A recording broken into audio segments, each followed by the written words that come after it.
मी दीपाली. स्वागत आहे तुमचं आनंदी पहाटमध्ये. तर वीकली ऑफमध्ये हे बघा घराचं क्लिनिंग करायचं सुरू आहे. किचनची स्टाईल खूप खराब झाली पण क्लीन केलं आणि क्लीन करता करताच मध्ये डोक्यात आलं की जेजुरीच झाला म्हणून मग असं आवरलं होतं. दोघंच जेजुरीला निघालो होतो. जेजुरीला जाताना पाहिलं घरात माझे गॉगल्सच नव्हते कारण खूप डोळ्यात जात होतं म्हणून पहिले गॉगल घेतले आणि थोडंसं कात्रजच्या पुढे गेलो सासवडच्या अलीकडे. तर तिथं गाडीला थोडा प्रॉब्लेम झाला म्हणून गॅरेजला टाकली होती आणि खूप भूक लागली होती म्हणून मिसळपाववर ताव मारला आणि मग तिथनं खाऊन झाल्यानंतर सासवडचा घाट चढलो. पण पावाने पोट खूप टाईट झालं त्याच्यामुळे मग एक जिरा सोडा घेतला. थोड्या वेळ थांबलो 5-10 मिनटं. जिरा सोडा वगैरे घेतला आणि मग निघालो. तर फायनली आम्ही पोचलो होतो जेजुरीत. शूज वगैरे काढले तिथं. मग त्यांच्यापासून 2 ओटी आणि 1 भंडाऱ्याची पिशवी घेतली आणि गड चढायला सुरुवात केली.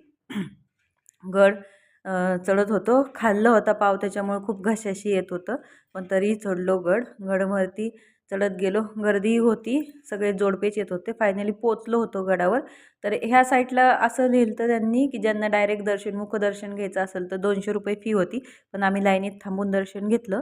दर्शन झाल्यानंतर थोडे फोटो व्हिडिओ काढले निघालो होतो आम्ही परतीच्या वाटेला. मग परत येताना 6-6:30 वाजले होत्या. थांबून ऊसाचा रस पिलो आणि थोडं सासवडच्या घाटातनं खाली येताना आम्हाला सनसेट दिसला. खूप सुंदर सनसेट आणि पुणेही जवळ आलं. तर असा झाला आमचा प्रवास. बाय.